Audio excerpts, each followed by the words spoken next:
دو آدمی جنہوں نے اللہ کی رضا کے لیے آپس میں پیار ڈالا، ان کی محبت کا ذریعہ اللہ کی رضا تھی۔ جب وہ ملے تو اسی لیے ملے، اور جب جدا ہوئے تو اسی لیے جدا ہوئے۔ ان کی محبت اللہ کی رضا کے لیے تھی۔ فرمایا قیامت کے دن جب کوئی سایہ نہیں ہوگا، ان دونوں کو اللہ اپنے عرش کا ٹھنڈا سایہ عطا کر۔ ایک بندہ اپنے ایک دوست کو ملنے جا رہا تھا، دینی دوست، محبت پیار کا رشتہ اللہ اس کے رسول کی رضا کے لیے۔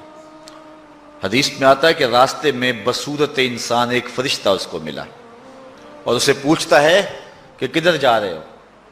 وہ کہتا ہے کہ میں فلاں بستی میں اپنے ایک دوست کو ملنے جا رہا ہوں۔ تو فرشتہ پوچھتا ہے تجھے اس سے کوئی حاجت ہے، کوئی کام ہے؟ وہ کہتا مجھے کوئی کام نہیں۔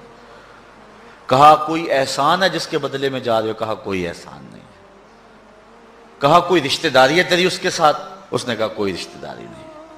تو فرشتے نے بصورت انسان جو آیا ہوا تھا، حدیث میں آتا ہے، وہ پوچھتا ہے کہ پھر کس لیے جا رہے ہو؟ کہا بس اللہ کے لیے جا رہا ہوں۔ تو فرشتے نے کہا کہ میں تیرے رب کا فرستادہ ہوں، مجھے رب نے بھیجا ہے، تو اللہ کی رضا کے لیے جا رہا ہے اس شخص کو ملنے کے لیے اور کوئی مقصد نہیں ہے، تو اللہ تعالیٰ نے تجھے بھی بخشا اور اسے بھی بخشا۔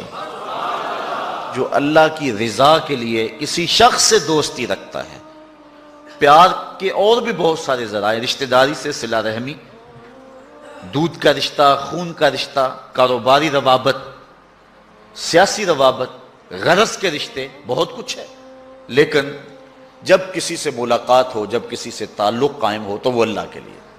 الحب للہ والبغض للہ، میرے پیار کا سبب بھی اللہ اور میرے کسی سے دشمنی کا سبب بھی اللہ۔ جب اللہ کی رضا کے لیے دو شخص آپس میں پیار کرتے ہیں تو حضور علیہ السلام فرماتے ہیں وہ اتنے خوش نصیب لوگ ہیں کہ قیامت کے دن جب سورج 1.25 میل پہ ہوگا اور کوئی جو ہے وہ سایہ نہیں ہوگا، فرمایا حضور نے کہ اللہ ان کو اپنے عرش کا ٹھنڈا سایہ عطا فرمائے۔ اتنی بڑی سعادت ان کو نصیب ہوگی جن کی رضا کا معیار اور جن کی جو ہے وہ محبت اللہ اور اس کے رسول کے لیے ہے، اور معیار ان کا یہی ہے، الحب للہ والبغض للہ۔